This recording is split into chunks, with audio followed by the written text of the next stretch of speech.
భీమవరం నేను చాలా తక్కువ మంది వ్యక్తికి నిలబడతాను. నాకు మనిషి నచ్చాలి, మనసు నచ్చాలి. అలా 2009లో నా సన్నిహితులు, నా మిత్రుల ద్వారా పరిచయమైన మన కనకరాజు సూరి గారికి భీమవరం టికెట్ వచ్చేలా నిలబడటానికి ఆయన మంచి మనసు, ఆయన మంచి వ్యక్తిత్వం. ఆయన్ని ఆ రోజున గెలిపించుకోలేకపోయాం, కానీ నా గుండెల్లో ఆయన ఇప్పటికీ ఎమ్మెల్యేనే, కనకరాజు సూరి గారు. అంటే నేను కులాల ఐక్యత అని మాట్లాడతాను, కానీ యాక్చువల్గా క్షేత్రస్థాయిలో కనకరాజు సూరి గారు లాంటి వ్యక్తులే దాన్ని వాస్తవ రూపంలో తీసుకెళ్ళగలరు. అందుకని ఆయన్ని అందరూ దళిత సూర్యుడు అంటారు. క్షత్రియ కులానికి చెందిన వ్యక్తి అయినా కానీ ఆయన దళిత సమాజం గుండెల్లో పెట్టుకున్నాడు. అందుకని ఆయన దళిత సూర్యుడు అంటారు. ఆయన ఇందాక ఆయన అన్న మాటలు, నాకేదన్నా ప్రాణం ఏదైనా ఇబ్బంది అయితే, నా ఆయుష్ అంటే ఎవరైనా సరే మనం నిండు 100 ఏళ్ళు బతకాలి అనుకుంటాం తప్ప నీ ఆయుష్ నాకు ఎప్పుడూ కూడా అనుకోం. ఆయన నిండు 100 ఏళ్ళు బతకాలి, ఆరోగ్యాలతో ఉండాలి. నాకు ఇళ్ళకి వెళ్ళటం కొత్త కాదు. నాకు కనకరాజు సూరి గారు కూడా 2019లో 18లో ఆయన ఇంటికి వెళ్ళి మరీ పిలిచాను, ఆహ్వానించాను పార్టీలోకి. రాజకీయాలకు దూరంగా ఉంటే మీరు రావాలి మీరు అని చెప్పి ప్రత్యేకించి ఆయన ఉన్న పరిస్థితులకు అపార్ట్మెంట్లోకి వెళ్ళిపోయి అపార్ట్మెంట్లో ఉంటే నేను ఆయన ఇంటికి వెళ్ళి మరి ఆహ్వానించాను. అలాగే ఆ రోజున ఎర్రం నారాయణ స్వామి గారి ఇంటికి కూడా వెళ్ళాము. ఆ రోజు కీర్తిశేషులు. నాకెప్పుడు ఈ ప్రజలకి మరింత చేరువయ్యేలాగా, ప్రతి ఒక్కరికి చేరువయ్యేలాగా నాకు భీమవరం నేర్పించింది. 2016, 17 ఆ సంవత్సరాల్లో ఇదే హాల్లో కూర్చొని ఎన్ని వేల మందిని కలిసానో నాకే తెలియదు. మనుషులతో ఎలా మెసలాలి, సమస్యలు ఎలా వినాలి, ఇవన్నీ నాకు మన భీమవరం, మన ఈ హాల్ నేర్పించింది నాకు.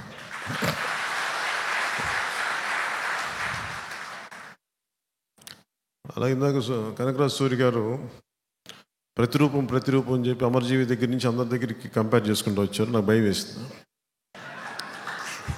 అంటే నేను ఎప్పుడు కూడా పెద్దలతో ఎప్పుడు పోల్చుకోను. వాళ్ళు ప్రతిరూపం కాదు మనం. ఆయన పెద్ద మనసు అన్నారు, కానీ నా ఉద్దేశంలో ఏముంటుందంటే వారి భావాలని ఎంతో కొంత తీసుకెళ్ళడానికి ప్రయత్నం అయితే చేస్తాం. పొట్టి శ్రీరాములు గారిని మన ఆంధ్ర ప్రజలు ఇంకా గౌరవించుకోవాల్సిన పరిస్థితి ఉంది. ఇంకా నిజంగా ఆయన గుర్తించలేదా? ఎవరి బలిదానాల మీద ఈ రాష్ట్రం ఏర్పడిందో ఆ వ్యక్తిని ఇంకా మన గుండెల్లో పెట్టుకోలేదు. జనసేన తెలుగుదేశం మన ప్రభుత్వం ఏర్పాటైన వెంటనే ఆయన దివ్య స్మృతి ఒకటి ఏర్పాటు చేయాలి.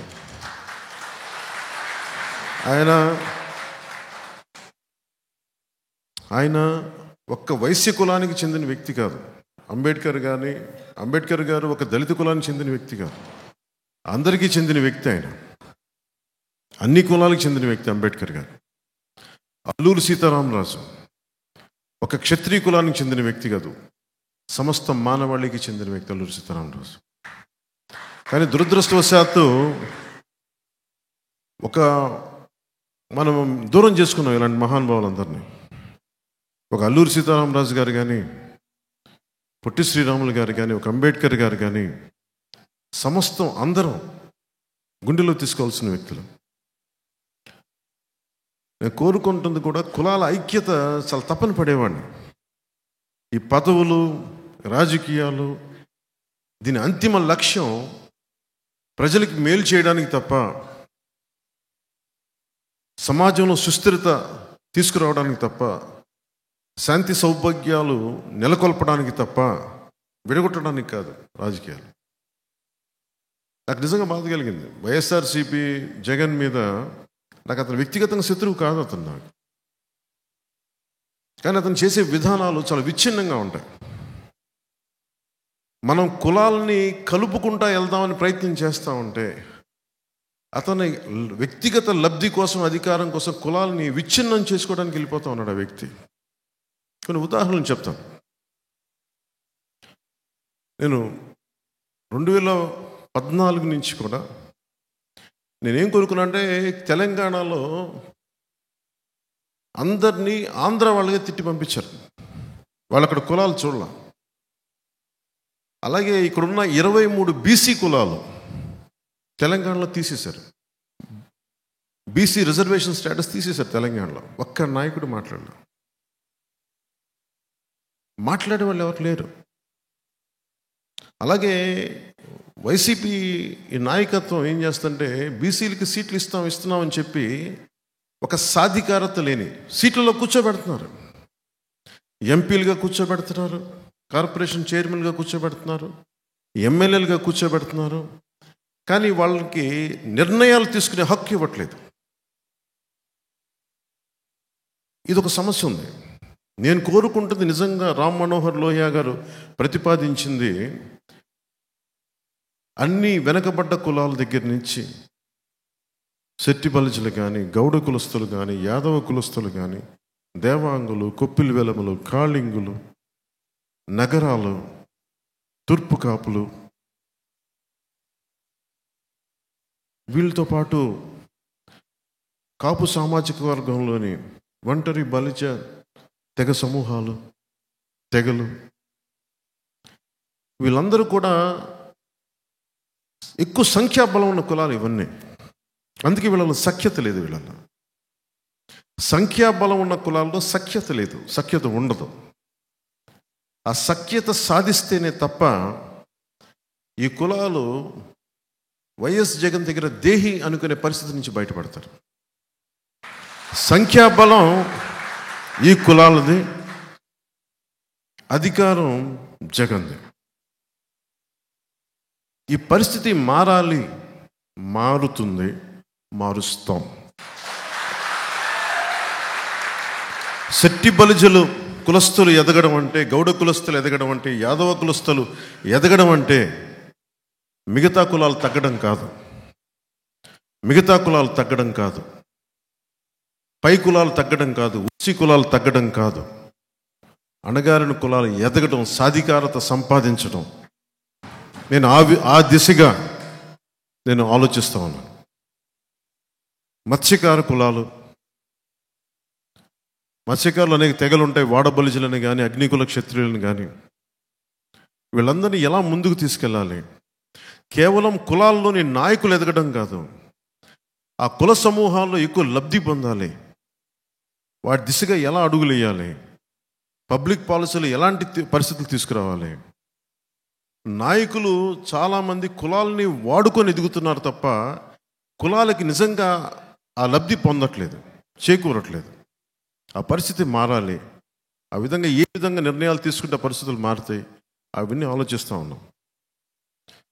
నేను చిన్నప్పటి నుంచి వింటుంది, కోనసీమలో కాపులకి శెట్టి బలిజలకి పడదు, కృష్ణా జిల్లాలో కాపులకి కమ్మవారికి పడదు, భీమవరంలో కాపులకి క్షత్రియ కులాలకి పడదు. ఇలా ప్రతి చోట చెప్తా ఉంటే నేను వచ్చి సాధించగలిగింది ఏంటంటే, నేను కనకరాజు సూరి గారు ఇలా కూర్చొని నిలబడి ఉంటాం భీమవరం. నేను 2016 నుంచి నేను ఒక సోషల్ ఇంజనీరింగ్ ప్రక్రియ మొదలుపెట్టాను. ఇద్దరు శెట్టి బలిజలకి కాపులకి పడదని ఏంటో, అసలు ఎందుకు పడాలి, ఎందుకు ఇబ్బందులు ఉంటాయి వీళ్ళందరికీ ఆలోచించి, ఎందుకంటే నాకు ఒక అదృష్టం ఏంటంటే, సినిమాలో ఉండటం వల్ల నాకు అన్ని కులాల్లో అందరు అభిమానులు ఉన్నారు. పచ్చబొట్లు పొడిపించుకునే అభిమానులు, గుండెల్లో పెట్టుకునే అభిమానులు. 2016-17 పోరాట యాత్ర చేస్తున్నప్పుడు పాయకరావుపేటలో నా కోసం తోరణాలు కడతా విద్యుద్ఘాతానికి గురై ఇద్దరు యువకులు చనిపోయారు. నేను పరామర్శకు వారి ఇంటికి వెళ్తే, ఒకరు శెట్టి బలిజ కులానికి చెందిన నా అభిమాని, రజక కులానికి చెందిన అభిమాని. నేను ఇన్ని కులాల అభిమానాన్ని పొందిన వాడిని.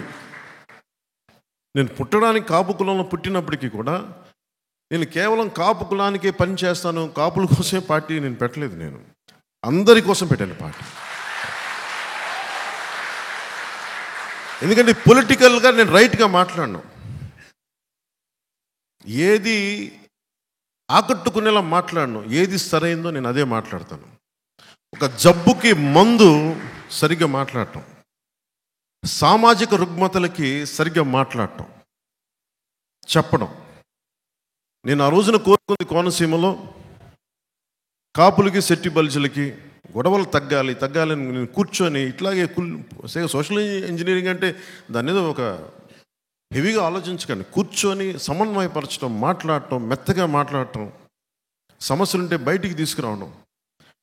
ఆ రెండు గ్రూపుల్ని నేను ఎక్కడో ఒక చిన్న ఇలాంటి హాల్లో మొదలు పెడితే ఈరోజు అది నిన్న ఎక్కడి దాకా వచ్చిందంటే కోనసీమ జిల్లాకు చెందిన వాసంశెట్టి సుభాష్ అని శెట్టి బల్జుల యువకుడు, అలాగే గంధం పల్లం రాజుని కాపు కులానికి చెందిన యువకులు, అలాగే బాలయోగి గారి అబ్బాయి హరీష్ అని మీద తెలిసిన దళిత కులానికి చెందిన వ్యక్తులు, అలాగే ఈ చిక్కాల గణేష్ గారు, వీళ్ళందరూ కూడా ఏకమై నేను ఏదైతే చెప్పానో దాన్ని తూచా తప్పకుండా పాటించి ఈ రోజున దాదాపు ఎక్కడికి వెళ్ళినా కాపు కులస్తులు శెట్టి బల్జులకు ఆహ్వానం పలుకుతున్నాను అని చెప్పి మైత్రి భోజనాలు, కార్తీక మాసంలో వన భోజనాలు పెడుతుంటే నాకు ఎంత ఆనందం వేసిందంటే వాళ్ళందరినీ చూస్తే. అందుకు నేను హక్కును చేర్చుకున్నాను. భావితరానికి కావాల్సిన నాయకులు కులాలని విడగొట్టేవాళ్ళు కాదు, కులాలని కలుపుకుంటూ మనకి అభివృద్ధి పదం వైపు తీసుకెళ్లేవాడు. నేను అలాంటి యువకులు ఏ పార్టీలో ఉన్నా నేను గుండెల్లో చేర్చుకోవడానికి, హక్కును చేర్చుకోవడానికి. అందుకని కొంతమంది తెలుగుదేశంలో ఉన్నా, వేరే పార్టీలో ఉన్న వాళ్ళందరినీ పక్కన కూర్చోబెట్టుకుని నేను ఒకటే చెప్పాను, మీరు రాష్ట్ర భవిష్యత్తుకి మీరే నాయకులు, భవిష్యత్తులో మీరు. అలాగే మన పశ్చిమ గోదావరి జిల్లాలో కానీ అన్ని జిల్లాల్లో కూడా కొత్త నాయకత్వం రావాలి. చాలామంది నాయకులు 80-90లో అలసిపోయారు. వారి అనుభవం మనం వాడుకొని, నేను కూడా సినిమా ఇండస్ట్రీలో కూడా నేను ఖుషి అయిపోయిన తర్వాత నా రిటైర్మెంట్ ప్లాన్ చేసుకున్నాను. నాకు ఎంత 29-30 ఉంటే అంతే, వయసు కూడా కాదు. ఎందుకంటే ఇంక నేను ఇప్పటి నుంచి రిటైర్మెంట్ ప్లాన్ చేస్తే తప్ప కొత్త తరానికి అవకాశం రాదు. అలాగే పాలిటిక్స్కి కూడా రిటైర్మెంట్ చాలా అవసరం. ఎందుకంటే కొత్త తరాన్ని రానివ్వాలి అంటే కొత్త తరం నాయకులకి అండగా ఉండాలి. అలాంటి కొత్త తరం నాయకులకి జనసేన ఎప్పుడు వేచి చూస్తూ ఉంటారు. అలాంటి నాయకులు కనిపిస్తే మటుకు నేను రెడీగా ఉంటాను. సో నేను ఆ ప్రయత్నం దిశగా వెళ్తున్నాను. ఇంకొకటి, జగన్ కులాల్ని విచ్ఛిన్నం చేసే వ్యక్తి. అంటే ఇదందరూ మనం సోషల్ ఇంజనీరింగ్ సంబంధించి సమాజం ఈ రోజున భీమవరం నుంచి నేను పిలిపిస్తా ఉన్నాను. జగన్ అనే వ్యక్తి కులాలని విచ్ఛిన్నం చేసే వ్యక్తి. చాలా మెథాడికల్గా 5-10 మంది బీసీ కులస్తులకి ఇచ్చేసి నేను బీసీలకి చేస్తున్నానని ఒక మాయ చెప్తాడు, కానీ వాస్తవానికి జరుగుతుంది. మనం గ్రహించాల్సింది మన కళ్ళ ముందే ఉన్నాయి అన్నీ. వాటన్నిటిని క్రోడీకరించుకొని ఇతని వ్యక్తిత్వం ఏంటి అని మనం ఆవిష్కరింప చేసుకోవాలి. మన నాయకులు కూడా దాని గురించి ఆలోచించాలి. ఉదాహరణకి తూర్పుగోదావరి జిల్లాలో ఈ ఎమ్మెల్యే, ఆయన పేరేంటి, మన ఎమ్మెల్సీ అనంతబాబు, మన వైసీపీ ఎమ్మెల్సీ అనంతబాబు అనే వ్యక్తి, అతని కింద పనిచేసే ఒక దళిత కులానికి చెందిన ఒక వ్యక్తిని డ్రైవర్గా ఉంటే ఆ అబ్బాయిని చంపి ఏవో కారణాలు నాకు తెలియదు ఇంటికి తీసుకెళ్ళి మీ అబ్బాయి చనిపోయిన డోర్ డెలివరీ చేశారు. ఈ డోర్ డెలివరీ చేస్తే దీని పర్యవసానం మనం ఎవరు ఊహించం. నాకు చాలా భయం వేస్తా అలాంటి సంఘటనలు జరిగితే. నాకేమనిపిస్తుంటే, పైగా అబ్బాయి ఎమ్మెల్సీ వ్యక్తి అతన్ని ఏదో అటు ఇటు మాయ చేసి జైలుకి పంపిస్తే, జైలు నుంచి బయటకు వచ్చేటప్పుడు బాస్ ఈజ్ బ్యాక్ అని చెప్పి 10,000 మందితో ఊరేగింపు చేస్తే సమాజంలో ఎలాంటి సంకేతాలు పంపుతుంది అది మీరు ఊహించుకోండి. నేను రాజమండ్రి మీటింగ్లో కొద్దిమంది చెప్పాను, నేనే దళిత కులానికి చెందిన యువకుడినైతే, నా దళిత కులానికి చెందిన ఒక వ్యక్తిని కారణాలు ఏవైనా అయ్యుండొచ్చు చంపి ఇంటిలో శవాన్ని అప్పగిస్తే, చంపిన వ్యక్తి కాపు కులానికి చెందిన వ్యక్తి అయితే నేనేం ఆలోచిస్తానంటే, సహజంగానే అనంతబాబు చంపాడు అంటాను ఫస్ట్. ఎవ్వరికి కూడా ఈ దాంట్లో వైసీపీ ఎమ్మెల్యే చంపాడని మన అంటలో, వైసీపీ పార్టీ వాళ్ళు చంపారని మన అంటలో. అనంతబాబు చంపాడు. అనంతబాబు ఎవరు? కాపుల కులానికి చెందిన వ్యక్తి. దీనివల్ల ఏం జరుగుద్ది? అసలు కాపు సమాజానికి ఏమాత్రం సంబంధం లేని ఒక సంఘటన అనంతబాబు అనే వ్యక్తి వల్ల దళిత కులానికి తెలియకుండానే కాపుల మీద శత్రుత్వం పెరిగిపోతుంది. పుట్టి పుణ్యానికి ఇందులో ఏ కాపు కులానికి, ఏ కాపు సంఘాల నాయకులకి సంబంధం లేదు. కానీ ద్వేషం మటుకు వ్యక్తి చేసిన తప్పుకి పక్క కులానికి ద్వేషం పెరిగిపోతుంది. అట్లా గొడవలు వచ్చేస్తాయి. ఇది మారాలి, ఇది మార్చాలి. విశ్వనాథ సత్యనారాయణ గారు చెప్పింది, అన్ని అనర్థాలకి మూలం మానవ ప్రవృత్తి హేతువు కానీ, వాని కులం కానీ, జాతి కానీ, మతం కానీ, ప్రాంతం కానీ కాదు అని ఆయన ప్రత్యేకించి చెప్తారు. అంటే వాడి నేచర్, ఒక వ్యక్తి తాలూకు ఆలోచన విధానం అది మంచి చెడు నిర్ణయిస్తే తప్ప అతని కులం కానీ, మతం కానీ, జాతి కానీ, ప్రాంతం కానీ కాదు. అనంతబాబు చేసిన ఈ ఒక తప్పు జగన్ ఎలా ప్రేరేపిస్తాడంటే, విడగొడతాడు కులాలను. మీరు కొట్టుకు చావండి. జగన్ ప్లాన్ ఇదే. సెట్టి బల్జులు కాపులు కొట్టుకోవాలి, సెట్టి బల్జులు కాపులు దళితులు కొట్టుకోవాలి, కాపులు క్షత్రియులు సెట్టి బల్జులు కొట్టుకోవాలి. ఇది ఇంతే. విడగొట్టి విడగొట్టి విడగొట్టి సమాజంలో సుస్థిరత లేకుండా చేస్తున్నాడు ఈ వ్యక్తి. దీనిని నేను ఈ రోజున ఒక ఎన్నికల కోసం మాట్లాడతాను. 2 నెలల్లో ఎన్నికలు ఉన్నాయి, ఇంకొక 50 రోజులు ఎన్నికలు ఉన్నాయి, నేను అభ్యర్థిగా నిలబడతాను. అసలు వీటి మీద ఏది కాదు నా ఉద్దేశం. నా గెలుపు ఓటంలో నేమో తాకు. డబ్బులు పోయినా, ఉన్నా, పేరు వచ్చినా రాకపోయినా నేను నిలబడేది సమాజం తాలూకు సుస్థిరత. ఎవరిని గుర్తుపెట్టుకుంటాం ఈ రోజున? ఎవరిని గుర్తుపెట్టుకుంటాం ఈ రోజున? పొట్టి శ్రీరాములు, అమరజీవైన పొట్టి శ్రీరాములు గుర్తుపెట్టుకుంటాం. ఎమ్మెల్యే కాదు, ముఖ్యమంత్రి కాదు. అసలు ఈ నేల ఏర్పడిందంటే అతని బలిదానం. అలాంటి గుర్తుపెట్టుకుంటాం తప్ప వందలాది మంది ఎమ్మెల్యేలు వచ్చారు, వెళ్ళిపోయారు. వందలాది మంది ఎమ్మెల్యేలు వచ్చారు, వెళ్ళిపోయారు. ముఖ్యమంత్రులు వచ్చారు, వెళ్ళిపోయారు. గాల్లో కలిసిపోయారు. వాళ్ళు ఎవరు గుర్తులేరు. ఒక పొట్టి శ్రీరాములు గారిని గుండెలో పెట్టుకుంటాం. అంటే ఈ సమాజాన్ని కలిపే వాళ్ళని గుర్తుపెట్టుకుంటాం తప్ప జగన్ ఈరోజు ఉంటాడు, ఇంకొక ఎన్నికలు అయిపోయింది గుర్తు కూడా ఉన్నాడు ఈ వ్యక్తి.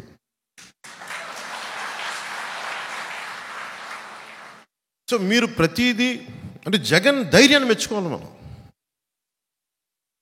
ఆ బీసీకి కులాలకు చెందిన నాయకులు ఎవరు చెప్తున్నారు, మాకు ఇక్కడ స్థానాలు ఉన్నాయి, ఎమ్మెల్యేలు ఉన్నాయి, కానీ మాకు అధికారం లేదని వైసీపీ బీసీకి సంబంధించిన ఎమ్మెల్యేలు చెప్తా ఉన్నారు బయటకు వచ్చి ఈ రోజున పార్టీలో. సో మనం గుర్తుపెట్టుకోవాల్సింది ఇది మారాలి. బీసీ కులాలు ఎదగడం అంటే కాపులు తగ్గిపోవడం కాదు, ఓసీ కులాలు తగ్గిపోవడం కాదు, బీసీలు ఎదగడం అంతే.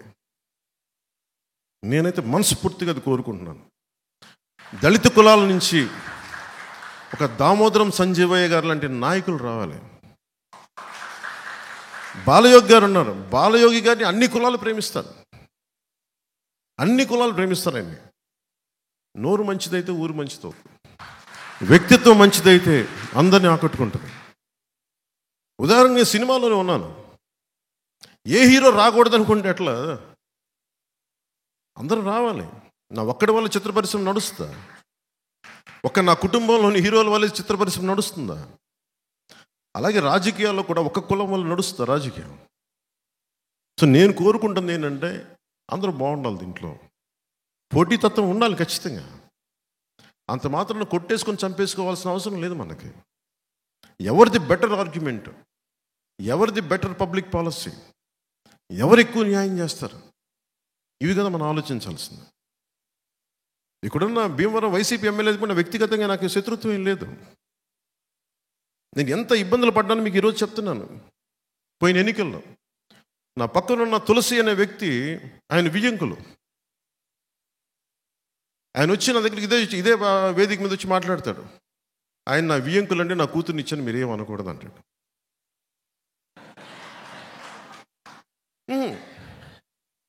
మరి నేను మా అన్నయ్య గారిని విభేదించి మరి వచ్చాను రాజకీయాల్లోకి. మా అన్నయ్య గారు కాంగ్రెస్ నుండి బయటకు వచ్చాను. నేను బంధుత్వం వేరు, రాజకీయం వేరు. అన్నదమ్ములు వేరు, రాజకీయం వేరు. కానీ సమస్య ఏమైపోయిందంటే ఎలా చెప్పుకోను నేను ఇవన్నీ బయటికి. కానీ ఇట్లాగే నన్ను ప్రతిసారి అందరూ ముందర కాళ్ళకి బంధాలు వేసి వేసి వేసి వేసి నాకు నిస్సత్వం వచ్చింది. అరే ఏదైనా ఒక మంచి చేద్దామంటే దగ్గరోళ్ళే కూర్చొని ముందుకు వెళ్ళనివ్వరండి. కొప్పట్లో కూడా నాకు చిన్నప్పటి నుంచి తెలుసు, ఇదే పార్టీ ఇదే క్షేత్రంలో జాయిన్ అయ్యారు ఇద్దరు కజిన్స్. నాకు ఆల్మోస్ట్ 16-17 ఏళ్ళ వయసు నుంచి తెలుసు నాకు. నేను అప్పుడప్పుడు కొప్పరికి వెళ్ళేవాడిని సమ్మర్స్లో, వాళ్ళ ఇంట్లో ఉండేవాడిని. వాళ్ళ నర్సపూర్లో థియేటర్ కూడా ఉండేది. ఆ ఇద్దరు కజిన్స్ మధ్య కూడా ఒకరి మీద ఒకరికి పాపం వైసీపీకి వెళ్ళిపోయాడు ఆయన, మన పార్టీలో జాయిన్ అయ్యి. ఆ అబ్బాయి మన పార్టీలో ఉన్న కజిన్ మీద కేసులు పెట్టేశాడు. అరే అందరు కజిన్సే కదా, మీరు ఇంత SC/ST అట్రాసిటీ కేసు పెట్టేశాడు. ఇద్దరు కాపులే. నాకు అనిపించింది ఇది ఎటు వెళ్తున్నామని. దీనికి ప్రేరణ ఎవరు? మనుషుల్ని విడగొట్టేవాడు జగన్ తాలూకు విష లక్షణం, విష సంస్కృతి కుటుంబంలోకి, అన్నదమ్ములకు కూడా వెళ్ళిపోయింది. నువ్వేది చూపిస్తావో అదే నీకు తిరిగి వస్తాయి. జగన్ కుటుంబాన్ని విచ్ఛిన్నం చేయాలనుకున్నాడు, అదే ఇంట్లో తిరిగి తీసుకొచ్చింది. దిస్ ఈస్ న్యూటన్స్ థర్డ్ లా.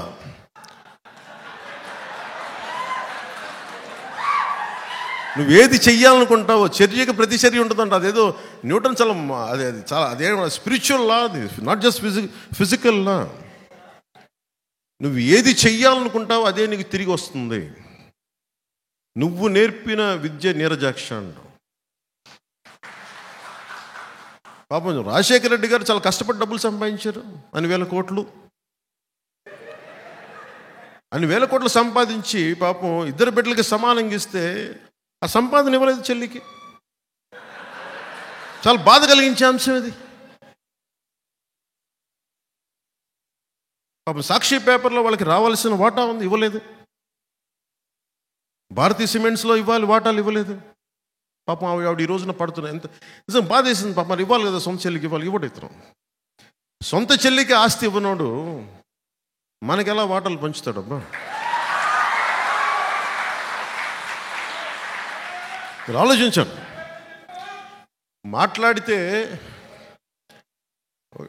మాట్లాడితే భయపెడతా ఉంటారు. నేను రాజకీయాలు వచ్చినప్పుడు నేను ఒకటే అనుకున్నా, నేను మంచి చేయడానికి వచ్చా. చాలామంది పెద్దలను కలుపుకెళ్తా, జ్ఞానుల్ని కలుపుకెళ్తా, మేధావుల దగ్గరికి వచ్చి తల ఉంచుతా, అనుభవజ్ఞుల దగ్గర నా శిరస్సుని వాళ్ళ పాదాల దగ్గర పెడతా.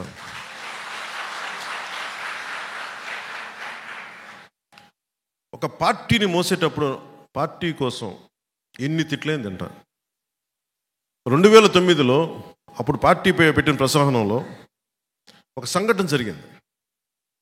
ఆ సంఘటనలో నా ప్రమేయం లేదు, ఎవరికో సీట్ ఇవ్వాలి కూడా ఇంకొకరికి ఇవ్వలేదు. ఆయన నిరాకరించారు. ఇంకా ఆయన కూర్చోబెట్టి టీవీలో నన్ను తిట్టడానికి సిద్ధంగా, నన్ను కాదు అందరినీ. అసలు నాకు సీట్ల దాంట్లో ప్రమేయం లేదు. ఒక్క కనకరాజుగా సూరి గారి సీటు కోసమే తపన పడ్డా ఆ రోజున. సరే నాకేం అప్పచెప్పారు, ఆయన ఇట్లా మాట్లాడి ఎందుకు చెప్తున్నానంటే పార్టీని ఎలా వెనకేసుకు రావాలనే ఒక ఈ ఉద్దేశం చెప్తున్నాను. ఆయన దగ్గరికి వెళ్తే నువ్వేం చెప్పారంటే, ఆయన నీకు తెలుసు కదా, నువ్వు వెళ్ళి ఆయన్ని సముదాయించి ఆయన టీవీలో తిట్టకుండా చూడాలి. నేను వెళ్ళగానే ఆయన హైదరాబాద్లో ఒక అపార్ట్మెంట్ సముదాయం, అప్పుడు నాకు కొద్ది గొప్ప పేరు ఉంది హీరోగా.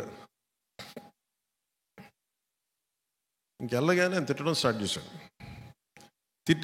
తిడతా ఉంటే నేను ఎన్ని తిట్లు తిన్నానంటే నా జీవితంలో తిట్లు ఎవరు తిట్టలు అన్ని బూతులు తిట్టాను. నేను ఇగో చూపించలా, నేను గట్టిగా మాట్లాడచ్చు, నా సంబంధం లేదండి అని అనలా. నా నాయకుడు నాకు ఒక పని చెప్పాడు, అది డ్యామేజ్ జరగకుండా చూడని నేను బాధ్యత తీసుకున్నాను. నేను ఎమ్మెల్యే కాదు, ఎంపీ కాదు, కంటెస్టర్ ఏమీ కాదు.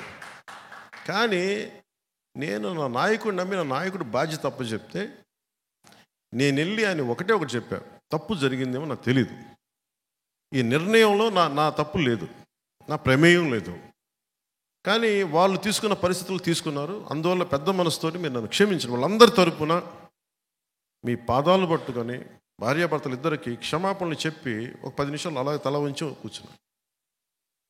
ఇది ఎందుకు చెప్తానంటే, నేను నాకు బాధ్యతని, ఒక సమస్యని పరిష్కరించడానికి, తగ్గించడానికి నా శిరస్సు తీసుకెళ్ళి పాదాల దగ్గర పెట్టేస్తాను. ఇది నేను ఇంత నమ్ముతాను నేను, ఎంత త్రికరణ శుద్ధికి పని చేస్తాను నేను. 2014 నుంచి నేను మోడీ గారితో పక్కనే ఉన్నాను. దక్షిణ భారతం నుంచి ఒక్కళ్ళు రాలేదు బయటికి. చాలాసార్లు ఢిల్లీలో కూడా అనేక సందర్భాలు చెప్పాను, నాకు బీజేపీలో ఒకళ్ళే తెలుసు, నాకు మోదీ గారు తెలుసు, ఇంకెవరు తెలియదు. మొదట్లో నాకు మొట్టమొదటిగా తెలిసిన నాయకులు బీజేపీలో మోదీ గారు తప్ప నాకు మిగతా వాళ్ళు ఎవరు తెలియదు నాకు. అప్పుడు చెప్పాను, నేను ఏ రోజు కూడా ప్రధానమంత్రి గారు కాకముందు వచ్చినవాడిని నేను. ఆయన భవిష్యత్తు ధృవతార ఆయన భారతదేశానికి, అది గుర్తించి వచ్చినవాడిని నేను. ఆయన్ని వెంట నడుస్తాను. ఆ రోజు దక్షిణ భారతంలో మొట్టమొదటిగా వచ్చింది నేనే. నేను బయటికి వస్తే నన్ను ఎన్ని రకాలుగా వెటకారాలు, తిట్లు తిట్టారు. నన్ను ఛాందసవాద అన్నారు, మతవాద అన్నారు.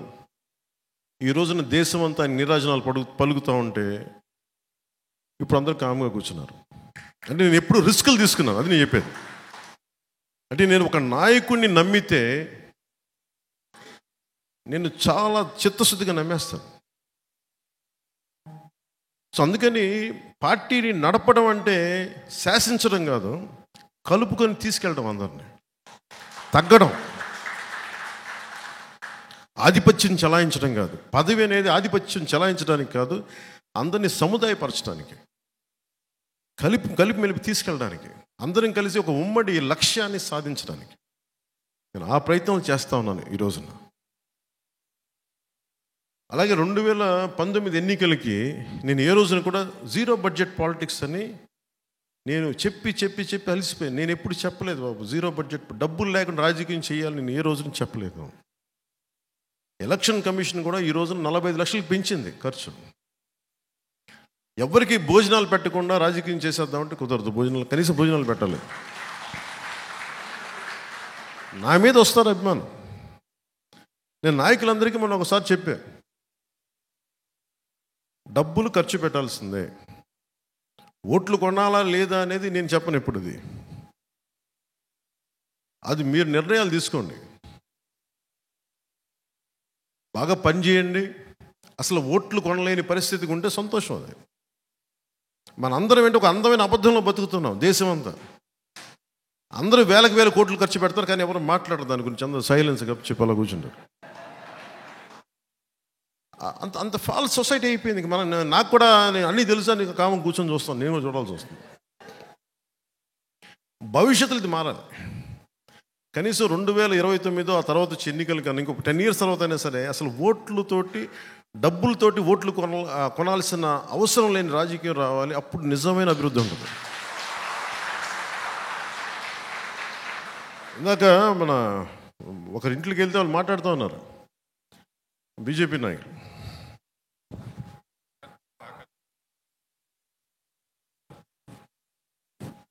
బాగా సత్యనారాయణ గారి ఇంటికి వెళ్తే ఇందాక ఆయన మాట్లాడింది, అప్పులు తెచ్చి మగాడం అంటావు ఏంటి?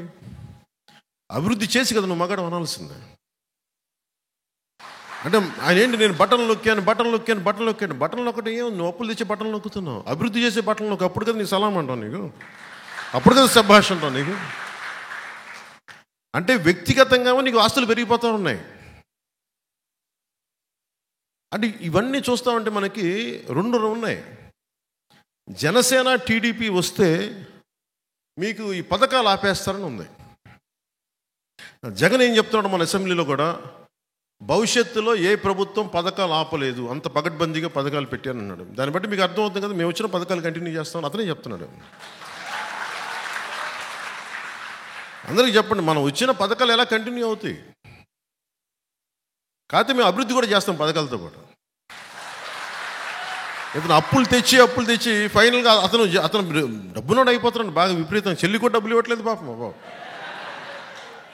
తెలంగాణలో ఇబ్బంది పెట్టేసి ఇప్పుడు ఆంధ్రాకు వస్తే ఆంధ్రాలో కూడా ఇబ్బంది పెట్టేస్తున్నాడు. ఇంకో నీచపు లక్షణం వైసీపీ కంటే కూడా జగన్ అనుచర వర్గానికి ఏంటంటే, బాధపడకండి బాబు, మిమ్మల్ని అన్నాను కొంచెం భరించండి నేను చెప్పే మాటలు. టీవీలో ఎవరిని చూస్తుంటే వైసీపీలో వాళ్ళకి చెప్తాను. అంటే నేను రకరకాలుగా సోషల్ మీడియాలో మీరు తిట్టేసి, అందరూ వైసీపీ అని చెప్పను కానీ కొద్దిమంది తిట్టే వైసీపీ నాయకులు ప్రత్యేకించి చెప్తున్నారు. మీరు నన్ను తిట్టినా ఇలాంటికి భయపడి వెనక్కి వెళ్ళిపోయే వ్యక్తిత్వం నాకు లేదు. One man's courage makes a majority అంటాం. ఒక్కడికి ధైర్యం ఉంటే లక్షలాది మందికి వెన్నెముక నిటారుగా నిల్చుంటాం. సో నేను ఒక్కడి నుంచుంటాను. 2014లో ఒక్కడు నేను నుంచుంటే ఇంతమంది లక్షలాది మంది సైన్యం కదలేరు. ఒక్కడు నుంచొని పార్టీ ఓడిపోయినా నిలబడితేనే పాపం కష్టాల్లో ఉన్న తెలుగుదేశం పార్టీకి ఓడిపోయిన మనం చెయ్యి అందించి పైకి లాగి.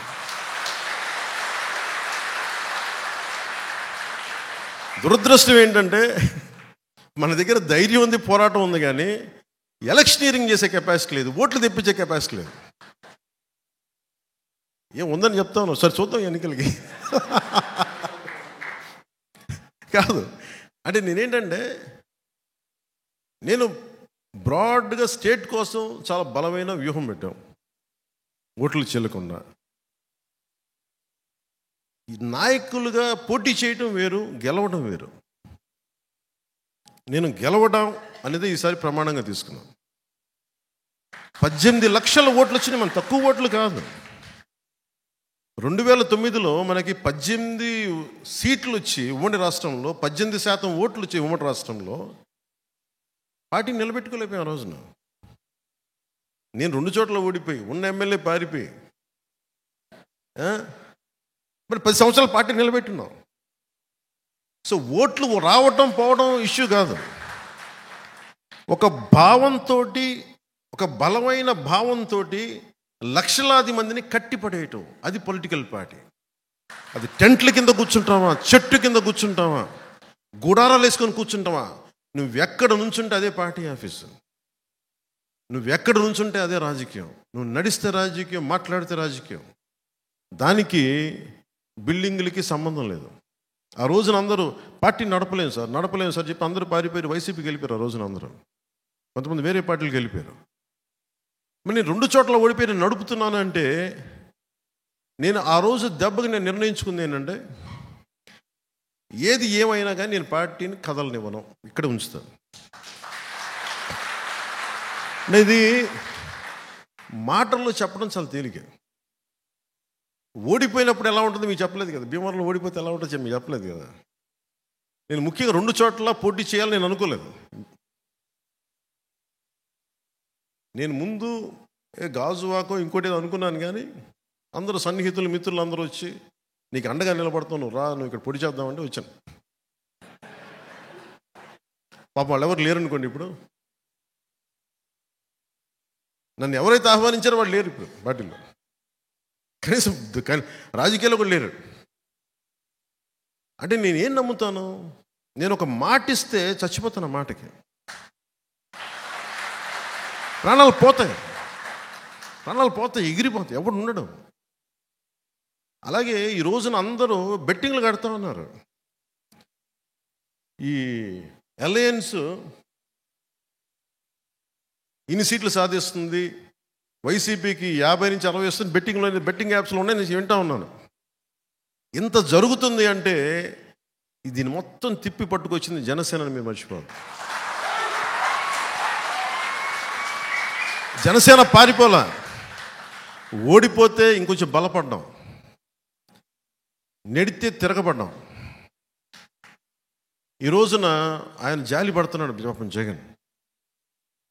ఒంటరి వాడిని చేశారమ్మా నన్ను, ఒంటరి వాడిని, నువ్వు ఒంటరి వాడువా బాబు, నువ్వు ఒంటరివాడివా? సావు కొట్టి కళ్ళు చెవులు మూస్తున్నావు అందరికీ, నువ్వు ఒంటరివాడు. మాట్లాడితే సిద్ధం సిద్ధం సిద్ధం సిద్ధం సావు కొట్టేస్తున్నాడే.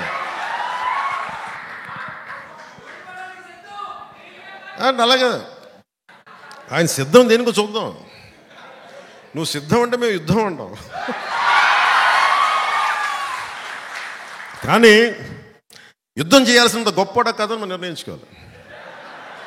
నేను అనుకున్నాను, నాకు అందరు చెప్పారు, సార్ ఆయన సిద్ధం పోస్టర్లు పెట్టేస్తారు సార్, మీరు కూడా ఇలా పెట్టి ఇట్లా అనాలి ఇలా అనాలంటే అప్పుడు నేను సినిమాలో కూడా చేయను ఇలాంటి పంచ్ డేలో ఊరికన్నా. అంటే నేను కూర్చోబెట్టి నువ్వు సిద్ధం అంటే అతను వాళ్ళు ఏం ఎక్స్పెక్ట్ చేస్తారు వైసీపీ వాళ్ళు? యుద్ధం, గుర్తుపెట్టుకో. నాకు ఎలా ఉంటుందంటే నేను సినిమాలో చెప్పడానికి కూడా ఇబ్బంది పెడతాను. అది చాలా సిల్లీగా ఉంటుంది నాకు. త్రివిక్రమ్ గారు మన భీమవరం వాస్తవ్యంలో నా సన్నిహితులు మిత్రులు ఆయన డైలాగ్ చెప్పారు అత్తారింటి దారిలో, సింహం గెడ్డం గీసుకుంటుంది, నేను గెడ్డం మర్చిపోయాను. సింహం గెడ్డం గీసుకుని నేను గీసుకున్నాను, అంతే తేడా. నేను చెప్పాను సార్, నేను సింహం ఇవన్నీ ఇబ్బందిగా ఉంటాయి సార్, నేను చెప్పలేను ఈ డైలాగులు.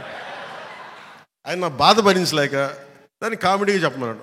కామెడీగా అయితే పర్లేదు, ఏదో చెప్పుకుంటూ వెళ్ళిపోతామని. అలా కాకుండా నేను సింహం లాంటి వాడిని, గట్టిగా సింహం లాంటి వాడిని, జగాన్ని గుర్తుపెట్టుకో ఇవన్నీ చెప్పను నేను. అవన్నీ అడవిలో ఉండాల్సిన సింహాలు ఇవన్నీ మనం కాదు, మన మనుషులు సమాజంలో ఉంటాం. సినిమాల కోసం ఏదో సరదాగా పంచడానికి వేస్తాం, కానీ సినిమా ఆ ప్రేక్షకులకి కథాంశంగా చెప్పడానికి తప్ప నిజ జీవితంలో నేను ఇలాంటి మాటలు నేను మాట్లాడను. నిజ జీవితంలో నీకు గొడవ కావాలంటే కొట్లాడతా, పబ్లిక్ పాలసీ మీద మాట్లాడతా. నువ్వు వైజాగ్లో నన్ను ఆపాలనుకుంటే నా సత్తా చూపిస్తా. నువ్వు ఆంధ్రప్రదేశ్ బార్డర్లో నన్ను ఆపితే నెట్టుకొని బద్దలు కొట్టుకొని ముందుకు వస్తే నేను నోటితో మాట్లాడను, నడిచి చూపిస్తా.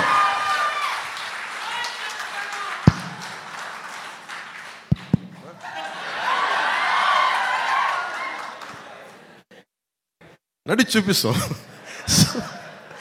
ఇదేంటంటే ఇది వ్యూహం నాకు వదిలేయమని చెప్పాను అందరినీ.